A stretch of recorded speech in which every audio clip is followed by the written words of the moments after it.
ये कहानी है रामपुर नाम के एक छोटे से गांव की। सूरज की हल्की हल्की किरणें तालाब पर पड़ रही थीं। पानी में सुनहरी चमक थी। गांव में सुबह की चहल पहल शुरू हो गई थी, लेकिन बड़े भाई राजन के घर में हमेशा की तरह कड़क आवाज गूंज रही थी। अरे ओ भोला, उठ जा, कब तक सोता रहेगा? देख, मैं तुझसे बड़ा हूँ। जब तक मैं जिंदा हूँ तुझे आराम करने का हक नहीं। छोटा भाई भोला, जो अभी अभी जागा था, चुपचाप उठ गया। उसकी जो पत्नी माया भी डर कर खड़ी थी। मेरी ही छांव में रहकर पेट भरता है, घर भी मेरे नाम का, खेत भी मेरे नाम का। तेरा तो कुछ भी नहीं है भोला। याद रख, अगर मेरा दिल बड़ा ना होता तो तू सड़क पर बैठा होता। तेरी औकात क्या है? तेरा तो कुछ भी नहीं है भोला। कभी आईने में देखा है खुद को? तू तो बस मेरा दिया हुआ एक टुकड़ा है जो भीख की तरह मैं तुझे डाल देता हूँ। याद रख, अगर मेरा दिल इतना बड़ा ना होता तो आज तू सड़क पर भीख मांगता फिरता। रघु हर रोज उसे ताने देता। भोला चुप था, उसने कभी जवाब नहीं दिया। उसके माता पिता बचपन में ही मर गए थे। बड़ा भाई ही उसे पाल पोस कर बड़ा किया था। लेकिन जैसे जैसे रघु की उम्र और दौलत बढ़ी, उसका दिल सिकुड़ता चला गया। रघु की पत्नी रूपा भी वैसी ही थी, हमेशा ताने देती। देखिए जी, बारिश आने वाली है। कह दीजिए इस निकम्मे से, इस कामचोर से कि जल्दी से घर के बाहर का कचरा साफ कर दे। सारे गांव वाले हमारे घर के सामने से ही तो गुजरते हैं। अगर रास्ता गंदा हो गया तो लोग क्या कहेंगे कि इतने बड़े खेत, इतने मवेशी, इतना सोना रखने वाले रघु के घर के आगे कचरा भरा पड़ा है। लोग हंसेंगे हम पर। इज्जत का भी कोई मोल होता है, लेकिन इसको क्या फर्क पड़ता है? इसे तो बस रोटी चाहिए खाने को, चाहे घर की इज्जत मिट्टी में मिल जाए। सुबह से पड़ा हुआ है जैसे कोई राजा हो। रोज इसे देखकर मन जलता है। घर में पालतू जानवर भी इससे ज्यादा काम के होते हैं। कहिए इसे उठे और साफ करें, वरना बारिश में ये सारा कचरा अंदर तक आ जाएगा और गांव वालों के सामने हमारी नाक कट जाएगी। सुन लिया ना भोला, जा घर के आगे का रास्ता साफ कर। और सुन, मवेशियों के लिए चारा भी काट ला। मुझे खेत देखने जाना है, वहाँ भी काम होगा।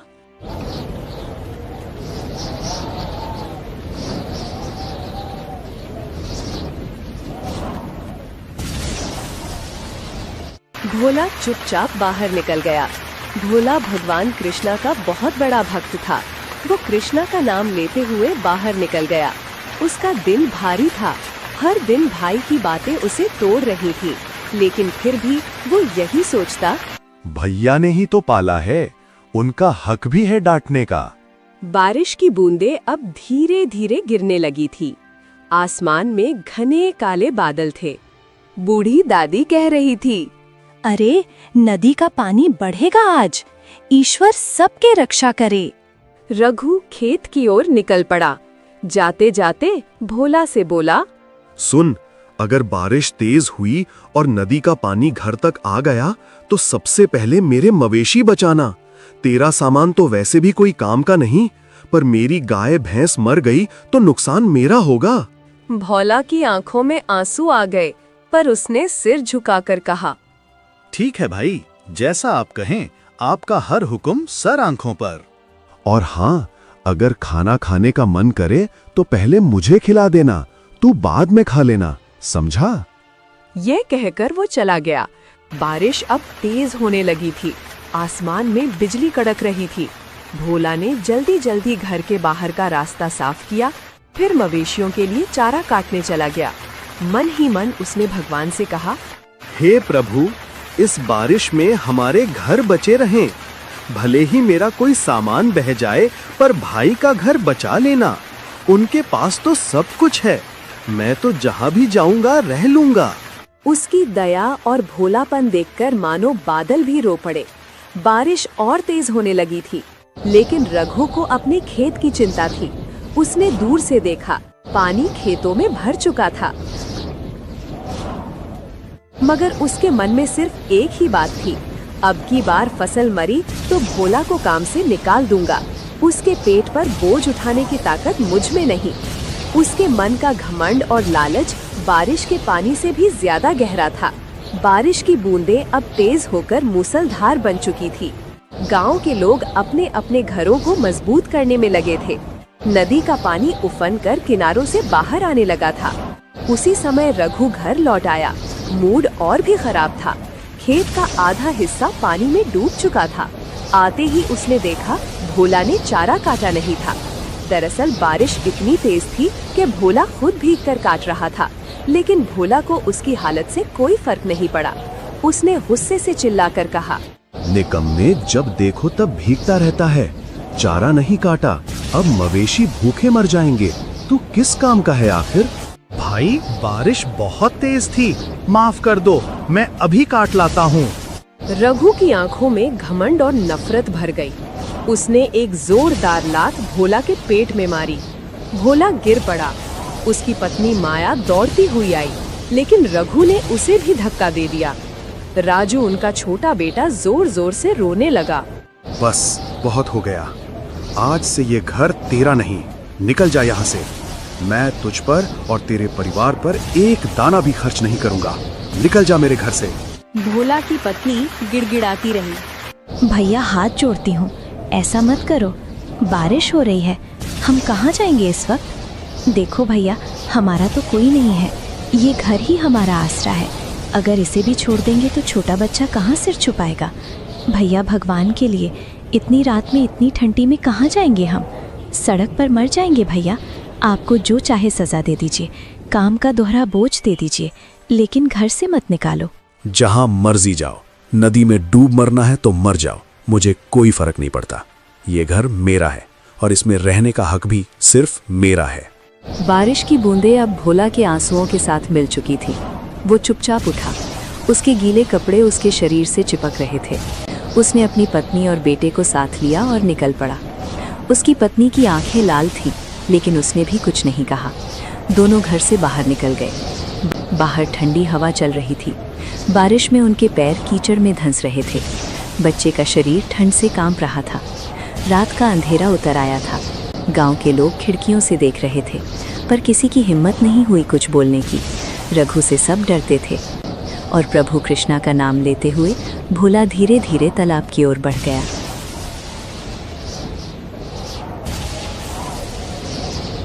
यहीं रुकते हैं माया। देखो, ये पेड़ की जड़ें भले ही बाहर निकल आई हैं। ये झोपड़ी भी पुरानी और टूटी फूटी है, लेकिन हमारे लिए ये भी किसी महल से कम नहीं है। कम से कम हमारे सिर पर एक छत तो होगी। ईश्वर ने हमें हर मुश्किल से बचाया है। माया, आज भी बचाएंगे, मुझे पूरा भरोसा है। हमारे दुख के दिन जल्दी ही खत्म होंगे।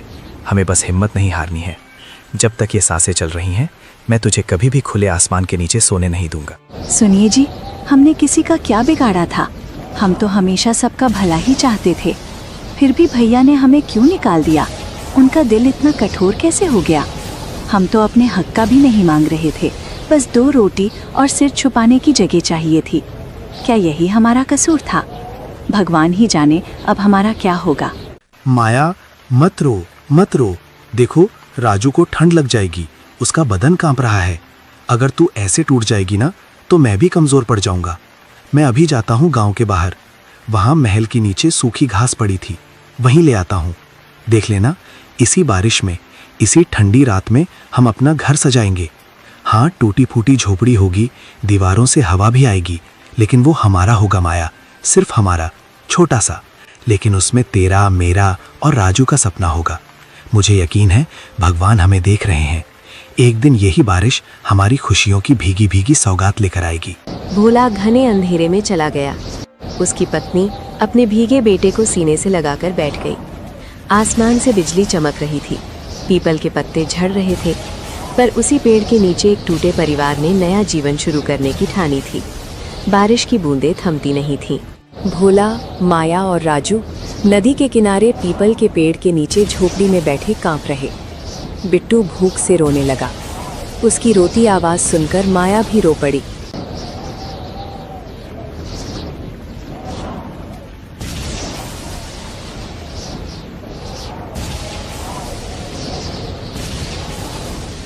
भोला गांव के बाहर बने सामान के ढेर तक गया। वहां लोगों द्वारा फेंकी गई सड़ी गली सामान और पत्तियां पड़ी थीं। भोला ने कांपते हाथों से उनमें से 2 केला निकाले। एक आधा सड़ा हुआ था, दूसरा भी गला था, लेकिन उसके लिए यही अमृत था। ईश्वर तू ही मालिक है, तू ही रक्षक है। उसने 2 और छोटे छोटे केले उठाए, फिर वापस झोपड़ी की ओर लौट पड़ा। रास्ते में ठंडी हवा उसके भीगे शरीर में चुभ रही थी, बिजली चमक रही थी और अचानक बादल फटने जैसे गरजने लगे। तेज हवाएं चली, बारिश की बूंदें मानो पत्थर बन गई। भोला प्रभु कृष्णा का नाम लेते हुए किसी तरह झोपड़ी तक पहुंचा। माया ने दरवाजे की जगह खड़ी होकर उसे अंदर खींचा। वो कांग रहा था। उसके हाथ से केला उन्होंने उठाया और रोती हुई बोली, अरे तुम भीग क्यों गए भोला? देखो तो सही, बारिश कितनी तेज हो रही है। तुम्हारा सारा बदन कांप रहा है, कपड़े भीगी चादर जैसे चिपक गए हैं। तुम ऐसे बाहर क्यों निकल गए थे? अगर तुम्हें कुछ हो गया तो मुझे बहुत डर लग रहा है। माया मत घबरा, आग तो नहीं जला सकते इस बारिश में, पर देखो मैं कुछ केला ले आया हूँ, इन्हें ऐसे ही खा लेना है, लेकिन तुम्हें और राजू को थोड़ी ताकत तो मिलेगी। आप कैसे हैं? आप ठीक तो है ना? और आपको भूख नहीं है? मैं ठीक हूँ माया, मुझे भूख नहीं है, ठंड भी नहीं लग रही। बस तुम दोनों खा लो, तुम्हें मजबूत रहना होगा। तुम्हारे लिए ही तो मैं सांसें ले रहा हूँ। तभी अचानक जोरदार हवा चली और झोपड़ी की आधी छत उड़ गई। ठंडा पानी भीतर गिरने लगा। राजू डर से रोने लगा, माया भी कांप गई। बारिश का कहर बढ़ता ही जा रहा था। हर तरफ अंधेरा, ठंडी हवा, बिजली की डरावनी चमक और उस वीरान झोपड़ी में 3 बेसहारा लोग। लेकिन भोला का दिल कह रहा था, भगवान मेरी सांसें ले लेना पर इन्हें बचा लेना। ईश्वर तू ही मालिक है, तू ही रक्षक है, तेरे ही भरोसे तो ये सांसें चल रही हैं। आज हमारे पास कुछ भी नहीं बचा, ना घर, ना ठिकाना, ना ही कोई सहारा। बस तेरा नाम है जिसके सहारे हम जी रहे हैं। हे प्रभु, अगर हमने कभी कोई पाप किया हो तो माफ कर देना, लेकिन मेरे बच्चों को इस सर्दी और भूख से बचा लेना। तू ही हमारा सहारा है, तू ही हमें हिम्मत देता है। जब जब दुनिया ने मुंह मोड़ा है तभी तेरा हाथ हमारे सिर पर महसूस हुआ है। इस बार भी हमें अकेला मत छोड़ना। उस रात उसने ठंड से कांपते हुए अपनी भीगी पत्नी और बेटे को सीने से लगाए आंखें बंद कर ली। बारिश की बूंदें जैसे उसके चेहरों पर पड़ते हुए कह रही थी, संघर्ष तो अभी शुरू हुआ है। बारिश लगातार 2 दिनों से हो रही थी। नदी का पानी किनारे तोड़कर बहने लगा था। झोपड़ी की दीवारें गीली होकर गल रही थी। छप्पर टपक रहा था। अंदर राजू ठंड और भूख से कांप रहा था। माया का भी बुरा हाल था। उसकी आंखों के नीचे काले गड्ढे पड़ गए थे। 2 दिनों से उनके पेट में भरपेट खाना नहीं गया था। झोपड़ी की दीवारें गीली होकर गल रही थी। छप्पर टपक रहा था। अंदर राजू ठंड और भूख से कांप रहा था। माया का भी बुरा हाल था। उसकी आंखों के नीचे काले गड्ढे पड़ गए थे। 2 दिनों से उनके पेट में भरपेट खाना नहीं गया था। उस रात तेज हवा और बारिश की आवाज से झोपड़ी कांप रही थी। माया ने कांपती आवाज में कहा, सुनिए जी, अब क्या होगा? देखिए ना, ये झोपड़ी भी कब गिर जाए कुछ भरोसा नहीं। हर तरफ से पानी टपक रहा है। अगर ये गिर गई तो हम कहाँ जाएंगे? राजू को देखिए, उसे तेज बुखार है। इसकी सांस भी भारी हो रही है। इसके लिए तो दूध तक नहीं है हमारे पास। हम आखिर कब तक यूं ही जिंदा लाशों की तरह जीते रहेंगे? माया, मैं भैया के पास जाऊंगा। जो भी हो, बच्चे की जान तो बचानी ही है। मैं उनसे थोड़ा सा दूध ही तो मांगूंगा। अगर उनका दिल पिघल जाए तो शायद राजू बच जाए। भले ही मुझे कुछ भी सुनना पड़े, पर मैं जाऊंगा। सच कहूँ तो अगर आपके भाई ने आपको हिस्से की जमीन दी होती तो आज हमारे पास भी एक मजबूत घर होता। लेकिन उन्हें तो बस यही लगा कि आपको पाला पोसा है तो आपके माँ बाप के हिस्से की जमीन पर भी उनका हक है। उन्होंने तो कभी ये जरूरी ही नहीं समझा कि वो जमीन आपकी भी थी। और आपने भी तो कभी अपना हिस्सा नहीं मांगा। क्यों? क्या हमारी जिंदगी की कोई कीमत नहीं? माया, भैया ने मुझे पाल पोस कर बड़ा किया है। मेरे माता पिता के मरने के बाद उन्होंने ही तो मुझे सहारा दिया। अगर इस एहसान के बदले उन्होंने मेरी जमीन ले ली तो क्या हुआ? मैं भाई से कभी अपना हिस्सा नहीं लेना चाहता। जो दिया ईश्वर ने दिया, जो नहीं दिया वो भी उनकी मर्जी। अगर मेरे नसीब में होगा तो ईश्वर खुद देंगे। लेकिन मैं अपने भाई से कुछ मांगकर उनका सिर झुकाना नहीं चाहता। पर आज बच्चे की जान बचाने के लिए मुझे उनकी मदद लेने जाना ही होगा। भोला के दिल में भी यही उम्मीद थी। वो रात में ही निकल पड़ा। बिजली की चमक में सब और भी डरावना लग रहा था। गांव के कच्चे रास्तों पर फिसलन थी, लेकिन उसके कदम नहीं रुके। वो भाई के घर पहुंचा। दरवाजा बंद था। अंदर से बातों की आवाज आ रही थी। भैया भैया, दरवाजा खोलो। अंदर रघु अपनी पत्नी के साथ बैठा था। अब ये कौन आ गया इस तूफानी बारिश में? दिन भर की मेहनत के बाद चैन से बैठा भी नहीं जाता। हर वक्त कोई ना कोई मुसीबत दरवाजे पर आ खड़ी होती है। कौन होगा इतनी रात को? और अगर भीग भी रहा है तो मुझे क्या? सबको मेरी ही चौखट दिखती है क्या? रघु उठा, दरवाजा खोला। सामने भोला को देखकर उसका चेहरा तमतमा गया। उसने तिरस्कार भरी नजरों से पूछा, क्यों आया है यहाँ? क्या चाहिए तुझे इस वक्त? दिन हो या रात, हर वक्त भीख मांगने चला आता है। बोल, क्यों आया है? भैया, राजू को तेज बुखार है। 2 दिन से बारिश में भीगा पड़ा है। उसका पूरा बदन ठंडा पड़ रहा है। उसके पास ओढ़ने को कुछ नहीं है, खाना भी नहीं है। झोपड़ी कभी भी गिर सकती है। भैया, कुछ अनाज दे दो, कोई पुरानी चादर ही दे दो। भैया, उसकी जान बचानी है। हम कहीं और नहीं जाएंगे, बस उसकी सांसें चलती रहें। इतनी सी दया कर दो। सुनो जी, देखिए तो ये फिर आ गया भीख मांगने। निकम्मा कहीं का, काम धंधा तो है नहीं, बस दूसरों के दरवाजे पर हाथ फैलाना आता है। अरे हट, हमारे पास भी खाने को कुछ नहीं है, समझे? और सुन, भगवान के नाम पर मत आना बार बार। जो अपनी बीवी बच्चों का पेट नहीं पाल सकता, उसे तो मर ही जाना चाहिए। चल निकल यहाँ से, हम लोगों का सिर मत खा। भैया, एक बार राजू को देख लो, छोटा सा है, मर जाएगा। जा यहाँ से, मरना है तो मर जाए, मुझे क्या फर्क पड़ता है तू जिए या मरे। मेरी जिंदगी पर कोई असर नहीं पड़ने वाला। हर बार रोनी सूरत लेकर चला आता है। निकल यहाँ से। और सुन, आइंदा मेरे दरवाजे पर भी मत दिख जाना, नहीं तो इस बार खदेड़ दूंगा, समझा? जा जहाँ जाना है, मरना तो मर जा। मुझे तेरी और तेरे बच्चे की कोई फिक्र नहीं है। बारिश की बूंदें उसके आंसुओं के साथ बह रही थीं। वो उल्टे पांव लौट पड़ा।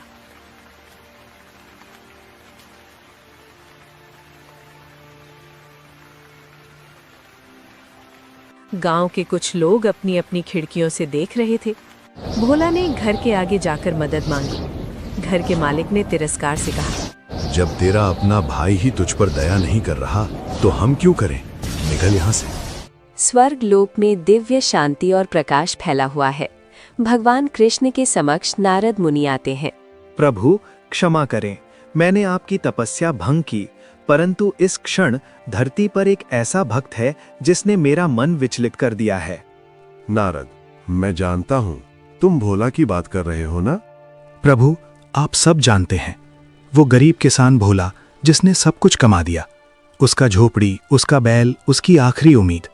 फिर भी उसने आपका नाम नहीं छोड़ा। इस तूफान में भी वो आपके मंदिर में बैठा भजन गा रहा है।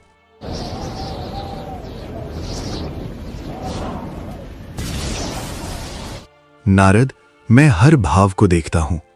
उसकी भक्ति केवल मुझसे मांगना नहीं है, बल्कि मुझ में पूर्ण समर्पण है। उसने मुझे स्वीकार किया, मेरी हर मर्जी को अपना माना। यह सरल नहीं है। उसकी परीक्षा अब पूरी हो गई है। परीक्षा प्रभु, क्या आप उसे अब भी परखेंगे?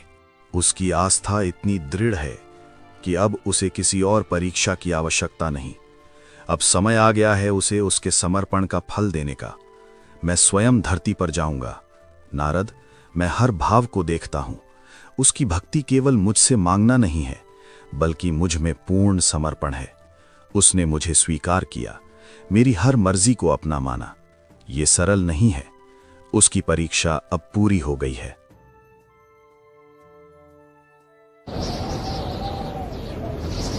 तभी कृष्णा जी धरती लोक पर आ जाते हैं और भोला बच्चे के लिए खाने का इंतजाम करने वो फिर से निकला। रात अंधेरी थी। रास्ते में गांव के बाहर बरगद के पेड़ के नीचे उसने एक बूढ़ा को देखा। उसके शरीर पर एक फटी पुरानी धोती थी। उसके बाल भीगे हुए थे और आंखों में बेबसी थी। वो पूरी तरह भीग चुका था। भोला का दिल रो उठा। उसने झुककर पूछा, इतनी बारिश में भीग जाओगे? तुम्हारा ये पतला सा कपड़ा भी सारा भीग गया है। चलो कहीं छांव में बैठ जाओ, ठंड लग जाएगा। बाबा, कुछ तो बोलो, इतनी रात को यहाँ अकेले क्यों खड़े हो? बेटा, कई दिनों से कुछ खाया नहीं। भीख मांगने गांव गया था, मगर किसी ने कुछ नहीं दिया। किसी के पास 2 वक्त की रोटी भी नहीं बच्चा, या शायद किसी का दिल ही मर गया है। अब ये बूढ़ा शरीर जवाब दे रहा है, खड़े खड़े भी सांस नहीं लिया जा रहा, हाथ पैर सुन्न हो गए हैं, पेट में भी कुछ नहीं। लगता है बेटा, अब भगवान ही बुला लेंगे। आज शायद आखिरी रात है, पर कोई बात नहीं, भगवान के पास जाऊंगा तो शायद वहाँ भूखा न रहूं। भोला की आंखों से आंसू बह निकले। उसने कांपते हाथों से अपनी भीगी जेब टटोली। उसमें गांव के कचरे से मिले 2 छोटे केला थे, जिन्हें वो राजू और माया के लिए लाया था। लेकिन बाबा की हालत देखकर उसका दिल भर आया। बाबा ने कांपते हाथों से केला पकड़े और आंखों से भीगे हुए चेहरे से मुस्कुराए। बेटा, तूने आज मेरा जान बचा लिया। लोग अपने बच्चों के मुंह से निवाला नहीं छीनते, लेकिन तूने अपनी पत्नी बच्चे का निवाला मुझे दे दिया। भगवान तुझे बहुत देगा। बाबा, मेरे नसीब में देने के लिए कुछ भी नहीं है। ये तो बस मेरी मजबूरी और लाचारी है। मैं खुद किसी से मांगता फिर रहा हूँ। भला तुम्हें क्या दे सकता हूँ? काश बाबा, काश मेरे हाथ में भी कुछ होता तो तुम्हारे पैरों में रख देता। मैं तुझे आशीर्वाद देता हूँ बेटा। बोल, क्या चाहिए तुझे? जो मेरे बस में होगा वो दूंगा। हाथ खाली है, पर दुआएं देने की ताकत तो अभी बाकी है। बाबा, आप भी मजाक कर रहे हो। भला आप क्या दे सकते हो मुझे? लेकिन अगर सच में कुछ मांग सकता तो एक पक्का घर मांगता बाबा। एक ऐसा घर जिसकी छत से पानी ना टपके, जिसके अंदर मेरी माया और मेरा राजू भीगे नहीं, ठंड से कांपे नहीं। बस एक पक्का घर, यही सपना है मेरा। जा बेटा जा, जो तूने मांगा है वो तुझे जरूर मिलेगा। आज मेरा एक इच्छा पूरा हुआ है, पर तेरा सपना अधूरा नहीं रहेगा। ये मेरा आशीर्वाद है। ईश्वर तेरी ये इच्छा पूरी करेंगे। जा बेटा, तेरे दुख के दिन खत्म होंगे। भोला को लगा बाबा शायद बुढ़ापे में भ्रमित हो गए हैं। वो चुपचाप आगे बढ़ गया। आंखों से आंसू बह रहे थे, लेकिन दिल हल्का था कि उसने किसी भूखे को खाना तो खिलाया।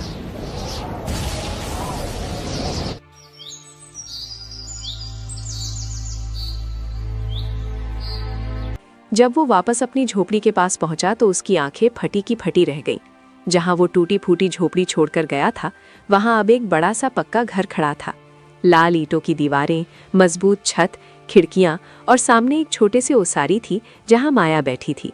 उसके चेहरे पर हैरानी और खुशी दोनों थी।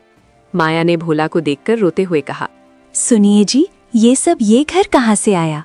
जब तू गया था तब तो कुछ नहीं था। अचानक बादल गरजे और फिर ये घर जैसे भगवान ने बना दिया हो। भोला की आंखों से आंसू बह निकले।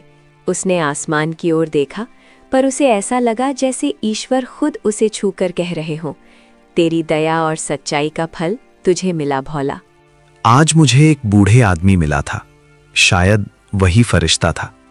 मैंने उन्हें 2 केले दे दिए और उन्होंने ये वरदान दिया। ये उनका आशीर्वाद है। अरे, वो नदी किनारे वाला भोला, उसकी टूटी झोपड़ी की जगह बड़ा सा पक्का घर बन गया है, वो भी रातों रात। कहते हैं किसी बूढ़े ने उसे वरदान दिया, किस्मत बदल गई उसकी। ये बात रघु और उसकी पत्नी रूपा के कानों तक भी पहुंची। वे दोनों दरवाजे पर बैठे थे, तब एक लड़का आकर कहा, भाभी सुना, भोला का घर बन गया, वो भी बड़ा सा पक्का घर।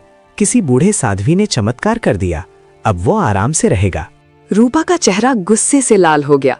उसने रघु की ओर देखा। जिसको अपने घर से निकाला वो आज राजा बन बैठा। सब गांव वाले भी उसकी बढ़ाई कर रहे हैं। अगर उसने उस बूढ़े को कुछ दे दिया और उसे चमत्कार अधिकार मिल गया तो हम क्यों ना ढूंढे उसे? हमें भी वरदान मिल जाएगा। चलो उसे ढूंढते हैं कि इस बूढ़े ने उसकी किस्मत बदल दी।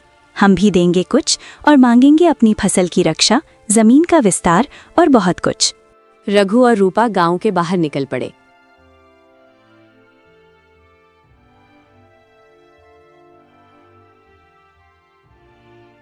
कड़ाके की ठंड, कीचड़ और पानी से सने रास्तों पर वो हर जगह बूढ़े को ढूंढने लगे। बरगद के पेड़ के नीचे भी गए, जहां भोला को बाबा मिला था। वहां कोई नहीं था। फिर वे नदी किनारे पहुंचे, वहां भी कोई नहीं मिला। गांव के मंदिर, तालाब, जंगल के रास्ते, हर जगह उन्होंने पूछा। अरे छोड़ो, तुम्हें वो बाबा नहीं मिलेंगे। अगर वो सच में कोई फरिश्ता थीं तो किसी लालची इंसान के हिस्से में कभी नहीं आती। भगवान भी सोच समझ कर ही देते हैं। उसने भी देख लिया होगा कि कौन उसके लायक है और कौन नहीं। ऐसे लोग तो उसके पास जाने के काबिल भी नहीं होते। जो सिर्फ अपना स्वार्थ देखते हैं, उन्हें फरिश्ते नहीं मिला करते। 5 दिन तक ढूंढने के बाद दोनों थककर घर लौट आए। रूपा ने गुस्से में कहा, सब तेरी ही वजह से हुआ रघु। हाँ, सब तेरी वजह से। अगर तूने उस बेचारे भोला को घर से ना निकाला होता तो ये दिन तो कभी नहीं देखने पड़ते। अब देखना, अब वही गांव में सबसे बड़ा कहलाएगा। लोग उसकी इज्जत करेंगे और हम पर थूकेंगे। लोग कहेंगे कि रघु ने अपने ही भाई को घर से निकाल दिया था, और देखो ईश्वर ने कैसे पलट दिया उसका नसीब। तूने बहुत बड़ा पाप किया है, बहुत बड़ा, और उसका फल अब हमें भुगतना पड़ेगा। मेरा वजह से? अरे मेरा नहीं, तुम्हारी वजह से हुआ ये सब। तुम ही तो दिन रात उसे कोसती रहती थी, कभी उसकी गरीबी का ताना देती, कभी उसके निकम्बेपन का। तुम्हारे ही कहने पर तो मैंने उसे घर से निकाला था। तुम ही तो कहती थी कि उसका होना ना होना बराबर है। अब क्यों मेरे सिर मट रही हो? सच तो यह है कि तुमने ही मेरा दिल जला दिया था उसके खिलाफ। अब भुगतो। रघु और रूपा का चेहरा उतर गया। उन्हें लग रहा था जैसे उसके हाथों से सब कुछ फिसल रहा हो। उनका घमंड और लालच उन्हें भीतर ही भीतर जला रहे थे। उधर भोला, माया और राजू तीनों अपने नए घर में बहुत खुश थे। राजू नए घर में दौड़ दौड़ कर खेलता। भोला हर सुबह नदी किनारे बैठकर भगवान को याद करता। उसकी आंखों में कृतज्ञता के आंसू होते। वो मन ही मन कहता, प्रभु, मैंने तो कभी मांगा भी नहीं, आपने इतना दे दिया। अब जीवन भर आपका ही नाम लूंगा।